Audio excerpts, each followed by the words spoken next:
شاء الله هنگا تفسير ولندا نالا صنعن كنيا بلا يرمي بي إن شاء الله أم بنا تويرو كلنا تفسير سورة طه أمبو كنو كتا آية بيشيغي أني سبا. أعوذ بالله من الشيطان الرجيم. وما أعجلك عن قومك يا موسى قال هم أولئك على أثري وعجلت إليك رب لترضى. بسم الله الرحمن الرحيم والصلاة والسلام على نبينا محمد وعلى آله وأصحابه وسلم تسليما كثيرا. سبحانك لا علم لنا إلا ما علمتنا إنك أنت العليم الحكيم. أستغفر الله الذي لا إله إلا هو الحي القيوم وأتوب إليه. اللهم انفعنا بما علمتنا وعلمنا ما ينفعنا وزدنا علما. آمين اللهم زدنا علما. بيد دماسي سوية هجرية بكلة أني كمناني أني بيناني أني فلا شهر شعبان مين هجرة سانكالو ولون فلنا بيسويني وتانيناني ندين ميلادي نصاروكا جاتي بافلا أني مغاني كلة سانكالو سبنا بيسويني ومغاني سيجيناي ambe bako jikorni gorofula masjid salamu kono. أعوذ بالله من الشيطان الرجيم. وما أعجلك عن قومك يا موسى. هربي آية بسما موسى أني فرعون كقسلا كنو درسو جورا يرمي وإني لغفار لمن تاب وآمن وعمل صالحا ثم اهتدى.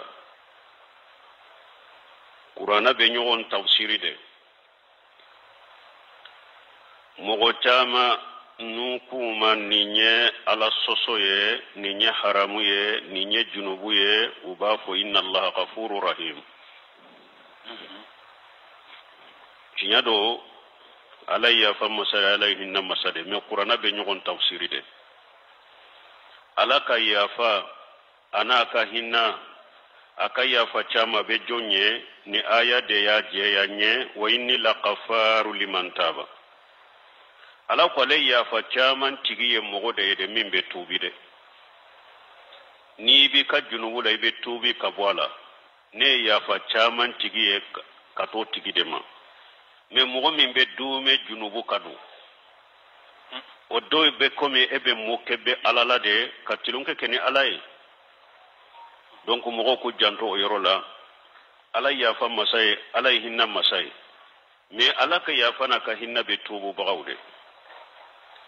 anifa aya wer qur'ala kun nabbi ibadi anni ana al-ghafurur rahim wa anna azabi huwa azabul alim. akon ka jon kibariya konne alayya fa masade ne hinna masade ika fuye fana kon kala jaba fana dimilende do alayya fa masahinna masado alaka ya ewa la jaba fana adimilendo e walaka ya fa fana be tubu bagawde bi aya min kalana wama ajjalaka an qaumika ya Musa. alako Musa munyitele yakana jonna kika mugotoye ni nyede tuma min Musa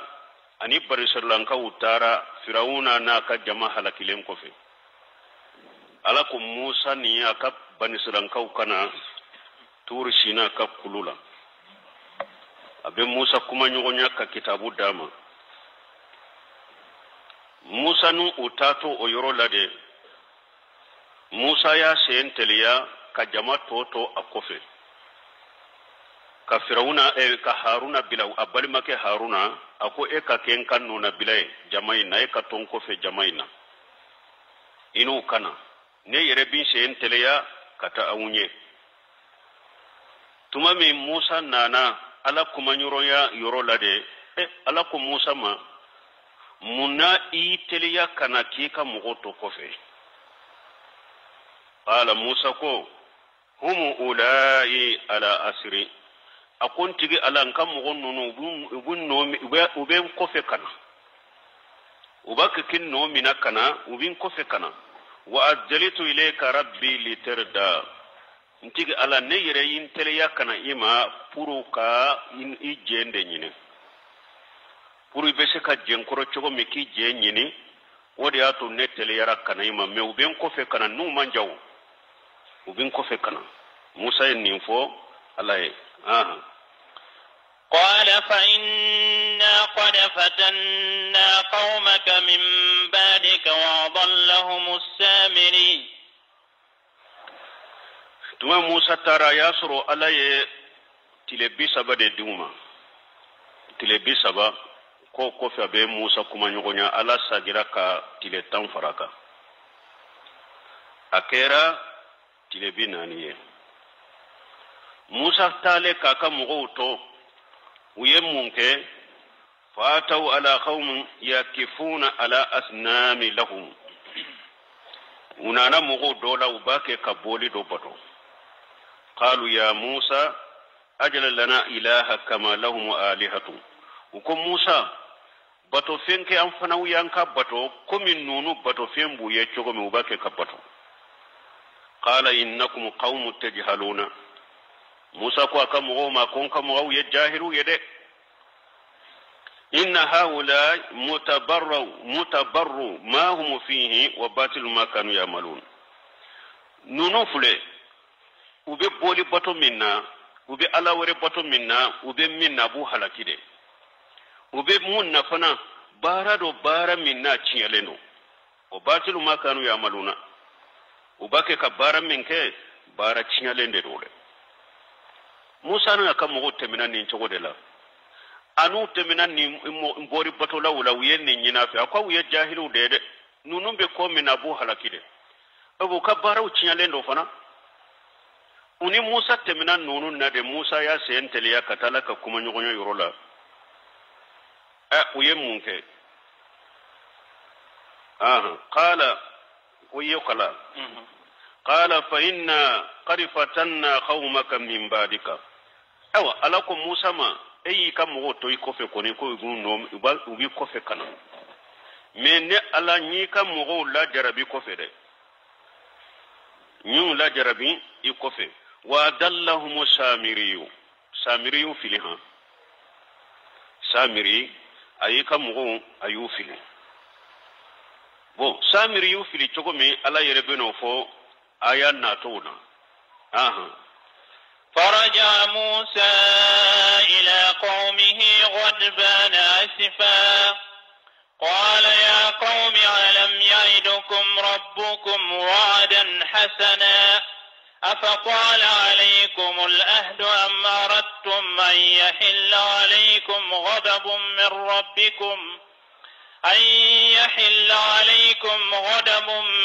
ربكم فأخلفتم موعدي فرجع موسى إلى قومه غضبانا أسفا موسى سجل كناك مغوما الدمينة دمي من كجل كسبه الدمينة دمي من كجل كسبه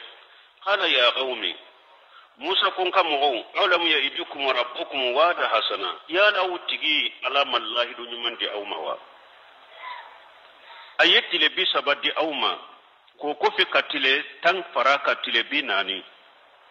ko abe kitabu di aw ma ka sariya be bo kitabu min kono ni nyillahidu de lahidu min kanyi yala aw tigi alamani lahidu nyuman di aw ma wa afatala alaykum al ahadu yala wallahidu inde janyana aw nya korowa na tara koke na tara ninke am araditum an yahilla alaykum qadabu ni rabbikum ube autara ninko ke pura utigi alaka dimi de ka jigaw kawa lahidu min dira awma ude janyana awu nye koroba na tara nimboli batoke ube awi de yere de nimboli batoke na yere dro pura alaka dimi ka jigaw kawa fa aqlaftum mawidi ayenne kallahi duka ayo soso ne ya afu au yede ko fui kana bato ni ala kelim tawte aw tarabato fe ngure bato ne ko fe ayen kallahi dukan soso de aw musa yen nin fo aka moye قالوا ما أخلفنا موعدك بملكنا ولكننا حملنا أوزارا من زينة القوم فقذفناها فكذلك ألقى السامري. قالوا موسى كم موسى ما أقلفنا موعدك بملكنا أو كم موسى أمك الله ركان سوسو نانيريد أنشكو تالد أنيك الله ركان سوسو مي أما سوسو نانيريد أنشكو تالكوي ولكن هم ملنا أوجار من جينة القوم أو ني نسرنا جنوبو دي ناني مغو دوكا مشيرو تاوبان بولو أنسرنا أودي جنوبو ني ونانا آية وركونو واتخذ قوم موسى من بعده من حليهم إجلا جسدا له خوار ni aujara min jinati qawmo yemunye tawsir kalaw yaira tumami bani sallankaw be bo misra aya sur bani sallankaw kam muso iye firawuna ka kabila kam muso uyude kam mashiru shinga nuhu yumire mashiru nuye sallife parce que bani sallankaw do la mawde tumbe firawuna naka jama bolo wo do ya foy tu bolo hari nuhu mashiru chewu ye salli downa ubeta kubtigan kaw kam muso de fe kata mashiru do shinga uma ka do wirela wa yasur ban salan kaw ye kubtigan kaw kam muso kam mashiru shinga ku yere mashiru nu ye sallila metuma mi boli mbeke ban salan kaw be bo saramaye ala nyamariya de digru mo ka bo firawna naka jama kana bo kalama uni o mashiru nunun de bora uno mashiru nunun bore tumami Musa tara ala kuma nyogonya yorola Haruna ya yirula masiri munu fulawu bolo nununye wali tawde umarale ambolo junubu de do folola wali na folo wali ta eba abode kabila tasuma ba jani ube ba toy ewa Haruna ko mugo ni wali masiri bi bolo abeka ta nati beyita nati kabila wode koko fakajafunaha beyita nati kabila fakadhalika alqa shamiriyu bo samiri fana wali tamin tumba fana bola fana ya bila kafara sanu nununga wali sanu munun tumba mbolo beyi atabila kufra nyon ka yorokele samiri fana nana kata faraka ni samiri ceedo watumbe Musa ka jama de la kafiri alele fule ka Musa ka mo bila fulan ka foyala ani fe ngore batola kafiri do aka qisa ko chaman benala mi abe qasasu de la sahlen tu la qur'ana tu la hadisa ni samiri koni parce que baytul kalaw do ba fo yere ko wa Musa alladhi arabbahu جبريل كان كافرا وموسى الذي رباه فرعون كان مؤمنا ko samiru min fuleni nye ko afana to de ko Musa ko ba fu Musa samiri ko ale wolola Firauna be denke u kantige sammi ko ale wolola odela ko abatara fili kulungodo de kono ko Firauna mugo kana ye no ba fa ko akato kulungo de kono ko ala ye Jibrila chama Jibrila ya alamu odi ato bafo ko Musa minni Jibrila ya alamu ko kera kafiriye Musa mi Firauna ya alamu kera mu'mini bacili kala do fana bafo wa Musa alladhi arabahu Jibril kana kafira wa Musa alladhi arabahu Firauna kana mursala me nunu nye qisawde ibn Asur ako hali alema nunun ye mina israiliyati amu ye hari bari salan ka kitabula nin kuma munun forate ala ye afo kadam min na durala ko samiriyu donc tumami to nunu nyu tabila shamiru fana ya tabila ka faruka aha فأخرج لهم عجلا سجدا له خوار فقالوا هذا إلهكم وإله موسى فنسي أفلا يرون ألا يرجع إليهم قولا ولا يملك لهم ضرا ولا نفعا فأخرج لهم إجلا جسدا له قوار سامري سنو نونو أيو يلي كو بلا مشي سورلا ترى أيو بلا تران دو سورلا مشي ترى ما سورلا فريكولو بالا أو أبي كامبو فنا مشي مبي كامبو فنا له قوار كورو نيندي مشي مبي أو كاشي تشوغمي كامبو تشوغمي nim misi dilale abe kambo o chogo kelenna nin kele faqalu bani silan kam munun fitinana nim misi unka ko donnaw haklila ka ke bato fenye uluko bani silan kaw jama toma haja ilahukum wa ilahu musa fanasha awa aw tigiye ni aka bato fen fule ninde ani musa yere ka alaye ninde ne aya atoyede anyina nan nin ko ka toyede katakato aw tigiye ninde musa tigiye ninde atara ka tore atara kuma nyogonya minna de atigiye ninde atara ka to yande donc uye nindo nyogon kunna mishim bato donna munun kunna uye ninfo jamatoye donc ufule kan nim mishinde mina sisa ka bato mishim fana munyato akumana shamiri beno fo nyefe ko tumami tawsirkilaw do bofo tawsirkilaw bofo ko tumami jibrila nana firawuna ni jamatumbe halaki wakati mi ko jibrila kaso ko samiriyo odeye ko tumami soyi nya senta ko asenano buguri munumbe ko samiriya bulofa kola ko aya jatemina ni senano bugo min fule nenye ni ya do fengo fenna ni ntala ni ma fente ni ya kaka nimbeke ala ko tuma me yesanu yele a tege fa bugo min fule nenye ayode bila sanu turala mainka sanu akumana aw bari salan ka ufitinara awa kunni nya ala de adonna munun ka hakilila uye Allah mi jamato hakilila kunni nye auka ala de nye Musa yere ka ala de atara ka tole ala yujabi ولقد قال لهم أفلا يرون وقال نو أفلا يرون ألكو يالا أولو يرما يوا ألا يرذون إليهم قولا أولوكم مين على يه أتسكا كما سبيهما نيو كما نافع أتسكا كما سبيهما abeseka musikan fo kata mais ni kuma na fe ateseki jabi kika kuma sagima donc ne nya iranna min teseka kuma mana mugo munun bayira hada made munun bayira ko alate kuma nagasi bado kata alama ala yire fuleka bani sirran kaw kam misi kayira ko alate ala ya tamaseke munye kuma baliya ni kuma na fi atesiki ka kuma sagima atesiki jabi obeska ke ala yitokodi ala be kuma de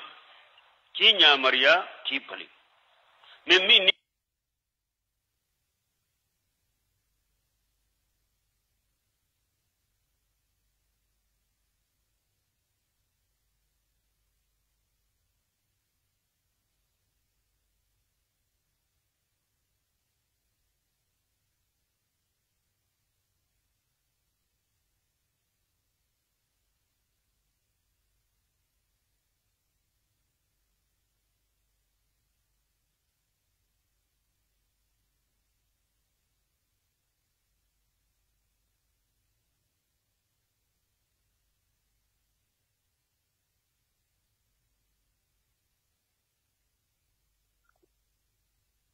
otesika ke alay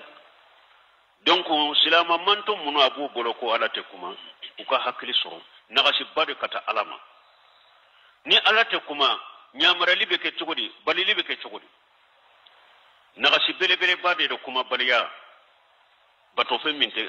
ala minte kuma ala yuka bato fe ayuka turayi ala ya aya saguma ka galontiga ya ni kuma baliya uluma ya tesika kuma saguma wala yamliku lahum darran wala nafwa fulana atesika tora marawuye aten nafa marawuye mana atesika tora buka atesika nafa sama kanuma min ni kuma na fi atesika jabi min ni tora bi ka atesika nyone atesika hera sama kanima atesika ke bato fenye awa mo min be iri bato ibe boli bato abo chokola mogo min be kaburu tigide bato suube kaburu kono abo chogola suube kaburu komo ni kuma na fa be shaki jabiwa awa tesika tora nyoni ka boyi ka tesika hera sama kanima o tesika ke bato fenye bato fe atesika kuma sagima atesika tora ka boyi ka atesika nafasa maka boyi ka o tesika ke bato fenye ولقد قال لهم هارون من قبل يا قوم إنما فتنتم به وإن ربكم الرحمن فاتبعوني وأطيعوا أمري بني سرلان كويه ولويه وجراك كونوا ببولي ولي فيوننا وما فو كملنا أو جار غوني ولتا جنوبون وما فو بولي ودي لوا أكو أتارا بلا منا بولي بطو ومن جوغو ولتا دويا akajugunai akajugunai uyu boli ka ujura do fo ku lubu yere koloshi ka bo kubutigan ka ukam masiru de ma ode yato yu fili utara oke turaye ku bato utara fenke ninka bo kateme utumbe junubu mina boli bato fulan kafoya okajugu walita duniye ninde yato anana Bukhari kono Abdullahi ibn Umar tumami atara Iraq dunko do ya nyinenka andammi al-Baudi ko Abdullah ibn Umar ma ija asaba sauba yani hal yusalli fihi amula ko Abdullah ibn Umar ma ko yala soso na joli doni fa ewa ika finila ibe sallina ewa ube teseka sallina فقال ابن عمر رضي الله عنهما عبد الله بن عمر كو alaka je kabu fulabemu unzuru ila ahli al-iraq akwa ka iraqin ka wulaje qatalun ibn binti rasulullah sallallahu alaihi wasallam yanna al-husayna wa hum yashaluna an damni ba'udati akwa ka iraqin ka wulaje kiden ka demuso o denke minye husayni ye iraqin ka yo faga au bena nenyinen ka soso jolila aw ye ciden de muso o denke aw yo faga o joli mabbo aw nyekoro aw bena ne nyinen ka soso joli de la donc bani salan ka fana ni de fle kusoro aw ko aw be boli wali tade nya aw tara fenwore batu ka faralaka atara fenke min ka bo min ka jugo katema bora minna bo tumamu ye ni mbodi batoke ni nyaayira na hada made chokoshi an kana nyugo sabati fulanka foyaka fulanka foya bara jugu mogote mogo sabato kade wodi ato ala ko wala qad qala lahum haruna min qablu awa akwa haruna wallahi ala yakuma mi foka gale ya ha wallahi haruna yin afu ye fana sani musa kanade ube boli bato min nafa haruna ya afu ye de sani musa kana ya qaumi haruna ko kam mogo inna ma futintum bihi nimboli nim nturab batoli min fulen ni awla jarabirani ni nyede ninte ala e koy wa inna rabbakum rahmanu aw tigi ala ya rahmanu de fattabi'uni kamugo ayetugun ko mbe min fo ayetugun ko watiu amri mbaw nyamara ni min yakin kan nyamar kambato ayin ni ndabla ni yefulan ka fo yade koy awla jarabirani ni ninte ala e koy aw tigi ala de masamminya arrahmanu ye ayetugun ko mbe kuma min fo ye tugun ko ola aka tugun ko kan nyamaru kanna ninte ala ye koy donc hijibiya kadu ye ka jama fu falati fara nyogon ka galon ka ko an kana kuma nyogon kan kana nyogon jogo fo an kana nyogon safute an kana nyogon koromatige ko ewa ko fulan ka fo ya de kaboni junubu beye ko ewa Musa ka mugo yo ke ko ya soro Haruna be puru kana nyogon soso mugo kana nyogon soso ko Haruna ya dade ko amu bali fo Musa nana ngalon fi kiri ngalon fi kiri ni nyede ka hada mare un trompe ko hakli sunya ko be mugo fara nyogon ka galon ka tese ka nyewo yala joli abese ka sumaya ewa nenka kagale atis ka suma nenka wu abe komi mugo ewa san fo jan de la ko defo mugo munum ba fi hada madon ka fara nyogon katte an kan dade nyogon lebu la an kan dade nyogon ka ko la kwa misali abe komi mugo sen funune ba bolo afalen de neni jolila ewa minye ewa funi samfela eko ebu ede furake kasoro joli min ba kono ne min ba kono ma bo obe furake akwa laba se mbe tigewo na kwa ba furako chogode la ama ti kan ne inde bo ka joli inde bo la au beto ka furaka sampe ka bilata laba ana se nyere toli ana tige hada madin te seka fara nyugon ka defo ka bada ala soso ka ati seka ka bada fonka nyugon balide an ka bangali de ke min tala domi o ka fode nin tala de awai go min fo ko bari salan ka nyugon soso sirani kama ko fulan ka fo ya de kaboni junube ko Haruna ya dada ma fen fo ala yi galon tiga ya wala gari qala lahum Haruna min qablu ala ko Haruna ya fuye de sani Musa kana Haruna ya fuye akun kan mugawula jarabirani ninyede wa inna rabbakum rahmanu atigi ala de ayettugun ko ayin kan nyamaru kan boto akan indabila anana aya wure kono wakadu yaqtulunani akofu Musa ma nya fuye de utumbin faka soni Haruna ya fuye ni nya fulan ka fuye ni tebbe fu jama dimina na Haruna yere koro soni utumba faka yere unana aya wure kono aku utumbin faka yere nya fuye de utumbin faka yere soni utumbin faka donc ninun te deleya u bolo ko be mugo sabati galon ka ko jama fu ka fara nyogon ka te dron kan da de nyogon nawte wote chinyede قالوا لن نبرح عليه عاكفين حتى يرجع إلينا موسى قالوا ونسرلن كوكو لن نبرح عليه يكو نيمبولي بطوي أونتا تويكوي أونتا نيمبولي بطوي توي لن نبرح عليه عاكفين أونتا ولي كوني ambe sigin nin koro kan nin batore hatta yarja ilaina Musa fani Musa yare sagina kana ma wakati mi an ta bilani e ka kuma ide Haruna koni ta imo mina minutumbe Haruna fagaire o ya utoye o kwante nin dabila de nin boli mbatoyi an ta dabila fani Musa yare sagina kana ay la netruku ibadatahu hatta nisma kalama Musa fihi aunte boli mbatolito e fwankai Musa yereka kuma me ala wa ghalafu Haruna fi dhalika wa harabuhu uye Haruna kele kuma yinfolila wa kadu yaqtuluhu amaye soni utumba faga uye Haruna ke koni kele mene soni utumba faga awo ko aunte nin boli mbatoli bila ambe Musa de kono ni Musa yere nana ambe Musa ka kuma lamala ni Musa minfo قال يا هارون ما منعك إذ رأيتهم ضلوا ألا تتبعني أفعصيت أمري قال يا هارون تمامي موسى نانا أقوى بلما كما أقوى هارون ما منعك إذ أريتهم ضلوا أقوى منيبلي تمامي أي نونوني إفليلا منيبلي دي Allah nte tabiani min mi bali nima tugun ko kana ninfonye jona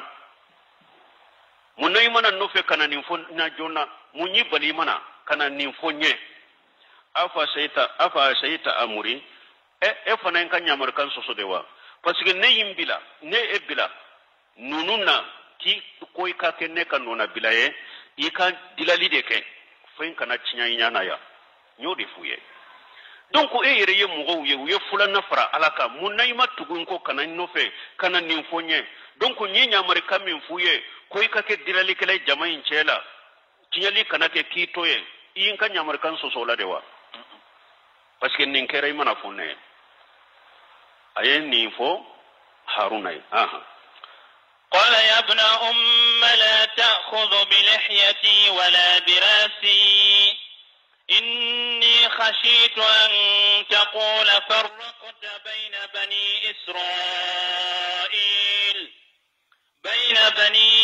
إسرائيل ولم ترقب قولي. قال يا ابن أمي يا ابن أم لا تأخذ باللحية ولا براس أنا آية ورلا موسى هارون من أنا كنكلوسية كاسما كنا يرما ni yoro la ni aya la Musa nale aye Haruna min ana bumboshi de ana kunsigi ka sama kana yirema puru ka doya ko paske nin ko inkera nyana munna mana fo ale nyana Haruna fana faralu kade akom ba denke kasuru be bakele fakele de me hinna be ba foli de la kateme fala akom ba denke parce que ode ye anyi sinkele mi kuma kore ode akom ba denke hinna bo yoro de la ta'khudh bi lihiyati wala birashi kanim minanim bomboshiye kanim minanim kunkulon shiye inni qasaytu an taqula farraqta bayna bani israila min yato ne fana ma ulu toye kabo uchela kana kuma fo mfana sirana de ni mbura ulu chela ku dama toye ne nana do be ture imbatolila do tala no kelela sisa ibafu ne de ban saranka ufara wodi ato ne fana toru uchela nyafu ye ndesera men ni mboru uchela sisa udama beseka kele parce que do be ture imbatolila do tala woni ne bora uchela kombe na kofo sisa nu dama kelela nsirana de ikana fonye fana konye ban saranka ufara ka bonyona wodi ato ntora uchela wala mtarqub qawli ikana fo nyibani siran kaw faraka bo nyogona mika kuma mina parce que ka kuma ikom ka tu uchela nkima kono ulade ni ne boru uchela ntara efe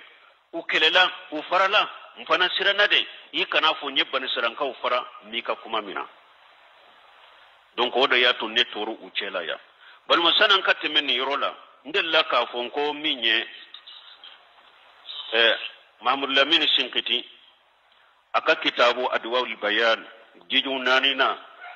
bi kononto anikele tumami ayenne aya tafsiri ako tambihu kunni hakli jigiye hadhihi al-ayatu al-karima bidamimati ayat al-an'am akunni aya min fulani kunna nya fara suratul an'am ka ayaka بدميمتي آية الأنعام إليها نني سورة آية الأنعام أي سورة دوبي سورة الأنعام كنو أكون ننيو فرني آيك تدل على لزوم إنفاء اللهية أبا يرانا كدلولا يرانا هو واجب دو بومبوشي كبلا آية دوبي سورة الأنعام كنو أكون ننيو فرني كايا abid dalila dama ko bombosi bilaliye wajibi de fahiya dalilu qur'ani ala infa'i lahiya wa adam halqiha akun ni dalilai qur'ana kono ko hada madda wajibire ka bombosi toye ikanati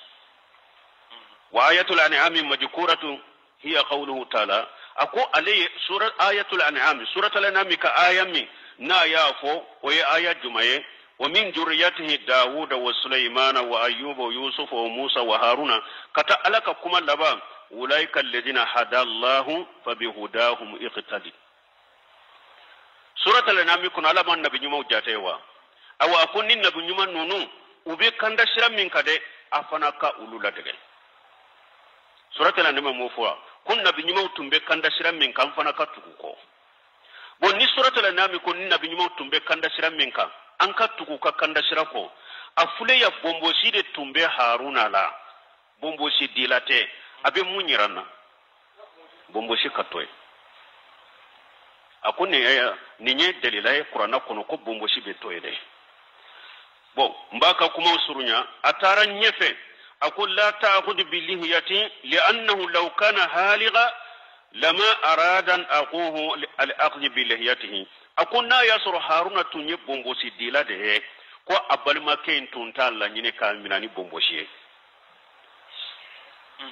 tabayyana laka min dhalika bi indahi ako abe bangeye ka jeyaye anna infa'u lahiyatu min simati allazina amarna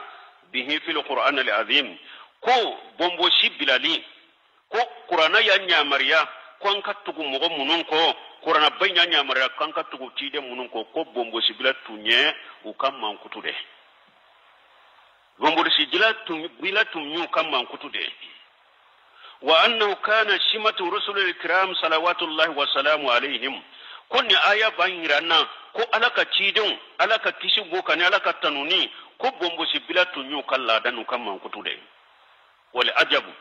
ako kabakobe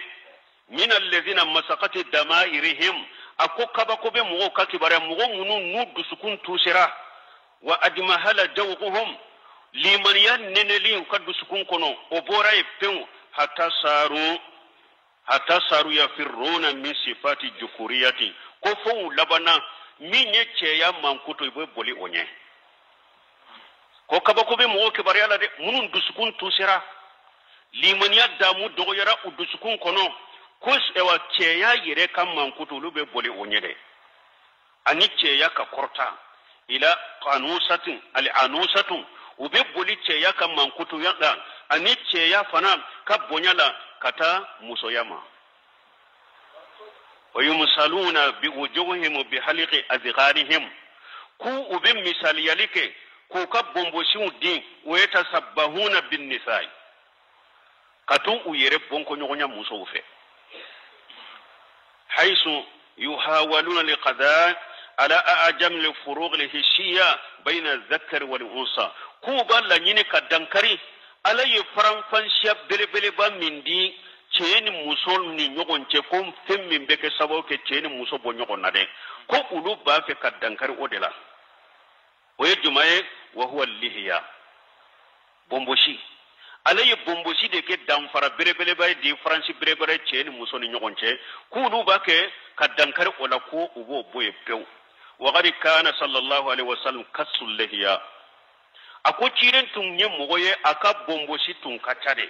wa huwa azmana al-khalqi wa hasanu musawra ciren de ce kanyi kateme damfen beka ako ciren ka saura kanyi kateme beka me aka bomboshi tun kacade e min bo fo parce que mogo ba fo sa ko bomboshi bi ce juya de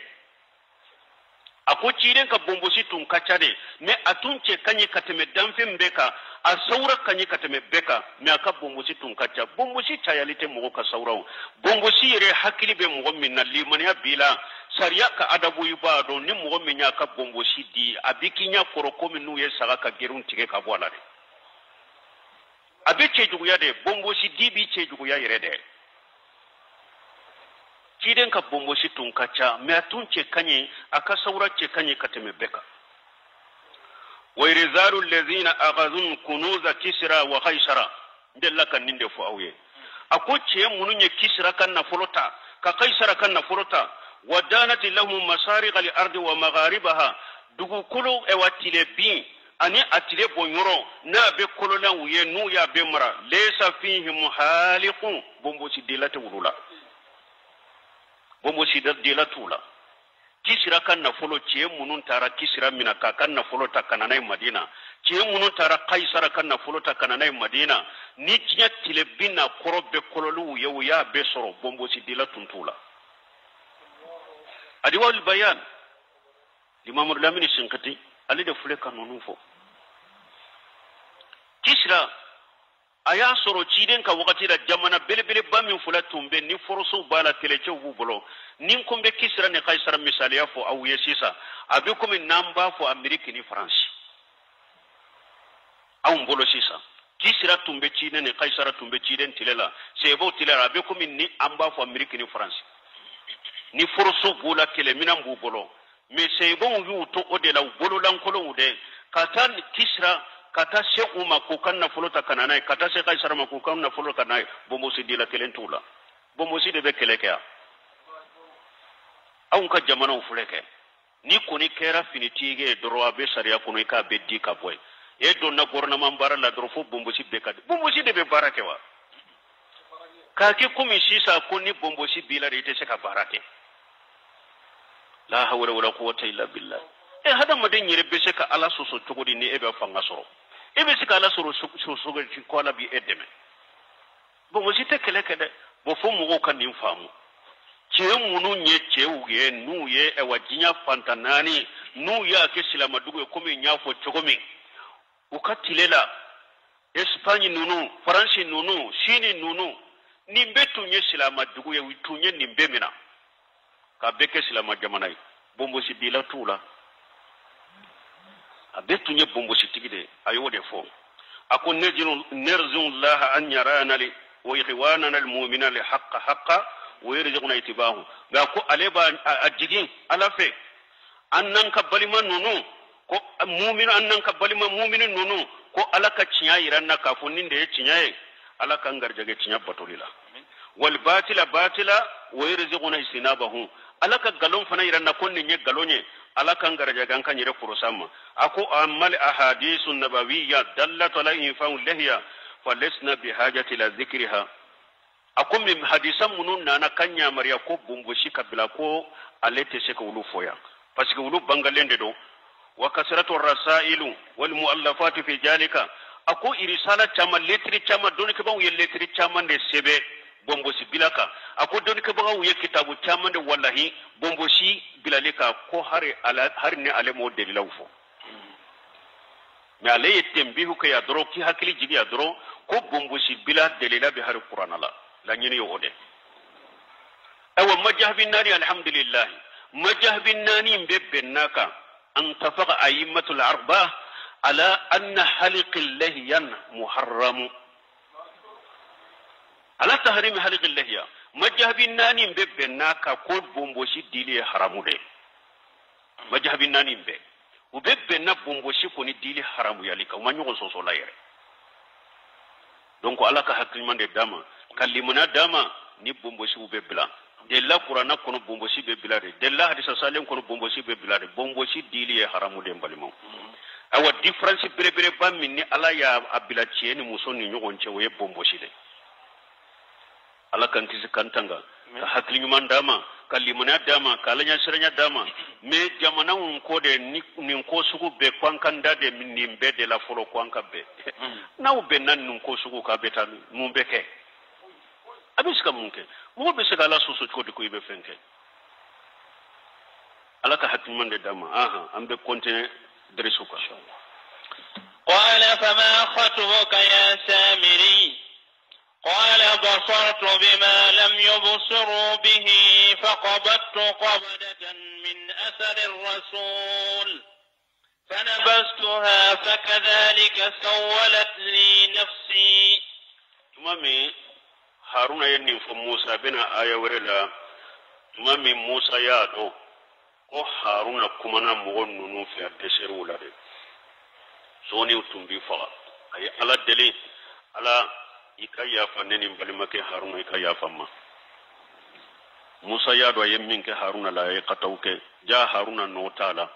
ayubali utumba fa doni qala musa ya nyesi samiri fana ma le minye nimbara juguke fama qatabuka ya shamiriyu akwa shamiru e fana ka kibara ya jumai munyi bilanina munna e fana yen ninke munyi bilanina ayi shamiri fana nyinenka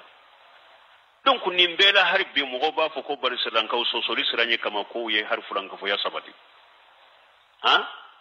haruna ku bali soni utumba faga musa kana kadimi haruna koro kamina bombosina kunshigi ka sama kana yere maka jalagi o bekateme samiri minyake musa kanya so fanama aha ifana ka kibara yejuma munye ninke aha qala samiri ko basarutu bima lam yabsuru bihi akunne ye fendo de ye wudu moye o ye jumaye tafsir kalam be min fode anye jibrila kaso senano min fo uba fo ka foraka ko tumami jibrila kaso aya senta ko asenno ko binde falelay binkene de falelay ko samiri ko ni so ewa senano min fula bogo ni yata kado jammadati jammartina femminte kuma be kuma ha ko aya bolofa odela jamato moye ko samiri yoye ko ne ye fendo de ye uluma ye fa khabadatun qabdatan min athri rasuli ko nye bolofa do de ta ewa alaka chide inka sono senano nyimbolofa odela fa khajaftuha fa nabajtuha ni obolofa bogo chenche nyode fili tura indilale sanu indilale kake komi tura nyode ofilaka akumana wakadhalika sawalat li nafsi awa nefana ninye ninde bilankoro nyake ne ninye ninde masrinye koro nyake samiru fana ye misi turai aya dila chokomi afule ko de fo musa قال فاذهب فإن لك في الحياة أن تقول لا مساس وإن لك موعدا لن تخلفه فانظر إلى إلهك الذي ظلت عليه آكفا لنحرقنه ثم لننسفنه في اليم نسفا موسى يمونك tuma mislamiri akabara jugo sabatiraka harbe mo ba fo ko ban salanka we nyon sabati fulanka fo yaka samiri fuleka ge aw be mushriku ge ay aw ni mushriku be je kabara ke nyon fe tuma min kere khala musa ko fadhhab ako samiri makota tay ko fe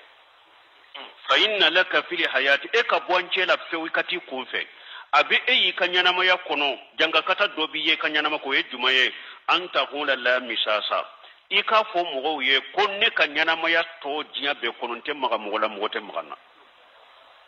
abakar jayari ba fo ka tawsir kono ko samiri kera ko mi fili jurure kura juru yi magara la bone amagari la bone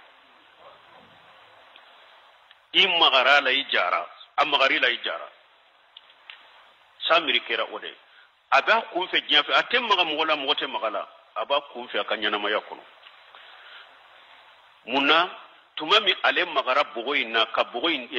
ewa mbila ka maga bogoina kata ka bila ewa turainka ka ke ko mimisi ka mogo fitina naye ko bila fulanka fo yala de ala ya ale fana saraka ke munyi fana kake jinya kono mogo kana magila la misasa ikanyana mayo de ka fo mogo ente maga mogola mogote magana wa inna laka mawida ewa ninyika jiyan la jabade amada ninade wa inna laka mawida lahidu dobi bolo la garafana lan tuglafahu o fana ito fonko nyonya otike ko ibo fana ye la gara arande bu bi bolo la gara qiyama kene fana kay be kuno fana la jaba mimbo yere fana otiki ko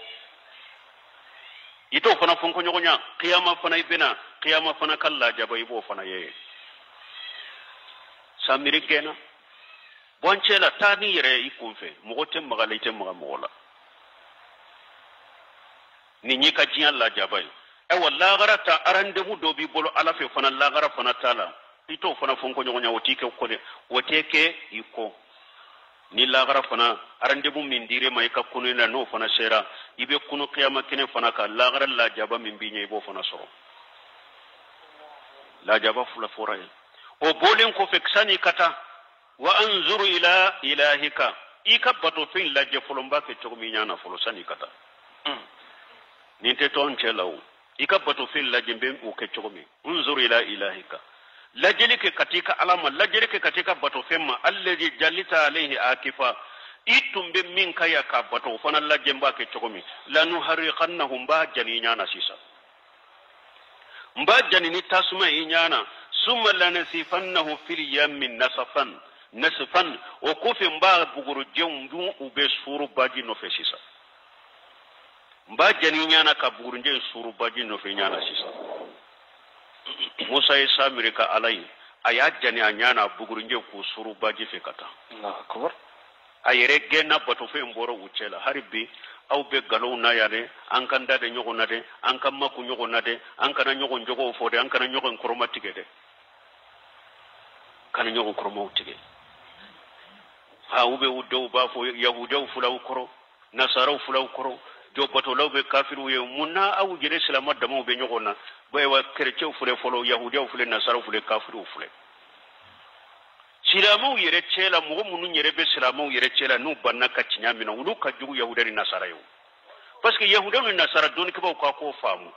yahuda ni nasara ka kafiriya donende do bebo do nunu te silamu do ye nunu nye kafiru de nu ye kuma min fo mo te shige filala nu ye ke wale min ke mo te shige filala parce que silamu do te nunu nye me munu ban cela nu ban nyagamba mbolo de ulu de tora banka mene sunna mo de on fana yo islamu de on fana ye islamu de nin fo yala islamu cela jama kulum bimba abeba dambe kata islamiya ma akelen kelen na ye min fo ube mun fo kafiru be mun fo islamu de ya fo har nu bo ambo nyogo na ulu ba fo la gosele kama islamu de sino kafiru ba ambo nyogo na kafiru be dina tinya kumunu be dina tinya ka kafiru bo do kateme beka me tanke kambe gosini berekele nyade minye munafiqi sa minye quburiya sa kabru batola sa minye sewu batola sa minye iri batola tanke silama to de bara ko ya silama na yemin fo na yemin ke kafiru ba fo ko silama de yafo kasurando teyre kulu ka finye bangede kulu ka dofe bangede o de ba anka puru annu ka bonyo no kanan to ciya yahudiya ni yahudiya yemin ke be ba fo ni yahudiya de ni te silama ni nasare min fo beba fo nene nya sarada te islamai me emi nyi yere dambe kata silame ma yini min dambe kata sunna ma ebe kuma fo te dina kono ibe ke walo ke te dina kono sala fu tabolo utala de ere taka jugo katima beka parce que ni eye min fo abe dambe kata silame adema abe dambe kata dina dema abe dambe kata sunna dema me nini nye min fo ba fo kafiru de yafo yahuda de yafo nasara de yafo utu ka kuma dambe kata silame ma emin ka kuma be dambe kata silamiya me ede ka defo kan ka irabela bieki do ko ibe min fo ibe min ka te silamiya kono kafir ta donendo o kan nin famu de aya ka e wa bato fe aya fana janika إنما إلهكم الله الذي لا إله إلا هو وسع كل شيء علما إنما إلهكم الله أو موسى يا يرولا تمامي أيه موسى أيه أمريكا باتوفين ويا أجاني كاكا إيوا بغرنجي سورو باجي نوفي أقوى كمغوما إنما إلهكم الله أو أقوى كباتوفين على دي الذي لا إله إلا هو مسمي نباتوفين تينا كباتوفين ني على منتي أكباتوفين يودي inte bato fenye de aka bato fenye ala de masami bato fenwore site min ka bato chiane alete an ko layla koroyore la mabuda haqqu illa allah bato fente min ka bato chiane ala tilim tawute washiya kullu sayyin iliman aw alaka doni kiro wale ndo katme fembeka yaqulu lahum musa alayhi salatu wassalam musa kuma alaka kisibaka laysa haja ilahukum ننتاك أكبت فينيلك إنما إلهكم الله الذي لا إله إلا هو أي لا يستحق ذلك على العباد إلا هو أكبت فيني على يمين نبت منك كفيمو فيني عليه ولا تنبغي العبادة إلا له بتو منك فيني عليه فإن كل شيء فقير إليه عبد الله دانفي بي أبي حتى جلم بكتا على دم بي على كجوني وشيا كل شيء إلما أو علىك دوني روالين دو كتم فيمبكا أكا دوني روالين دو كتم فيمبكا أو أودي علي أو فلمو التوحيد هو الدعوة ورسل الجميع توحيد دي تشيدم بي كاولي يمبلمو تشيدم بي ولي كتانين توحيد بما ولي بي كتانين توحيد بما فلو او موسى فلكو ودك كذلك نقص عليك من أنباء ما قد سبق وقد آتيناك من لدنا ذكرا كذلك الله يعفو كان بنيومانيه تيجي كسني نما بكا كم ينك موسى كتباريا أني مين بوليلا أني فرعون تشي نو لك ليتشومي كذلك نقص عليك من أنباء ما قد سبق أو تشيدين تمنا نيا بكا كباريا كالي مبا بكا كباريا كالي وشكو كلندلا ني موسى أني مين تمنا كفر أني مين بوليلا كفر فرعونك مين تمنا نفرانا تشي نيو أو لكالي يتشومي دي أو تشيدين تمنا إني مبا بكا كباريا لكالي وشكو كلندلا وغري آتيناك من لدنا ذكرا ala ko chidema ne qur'ana dima qur'ana min ya hakili jigi fenya min borane alafe ni hakili jigi fen dima min borane alafe min nin qur'ana donc balumon ni nye Musa ani Haruna ka kilsa min fora suratu taha kono ni nye aye ni ala ya fo anye donc wakati sera khayode fokon subhanaka allahumma rabbuna bihamdika أشهد أن لا إله إلا أنت أستغفرك وأتوب إليك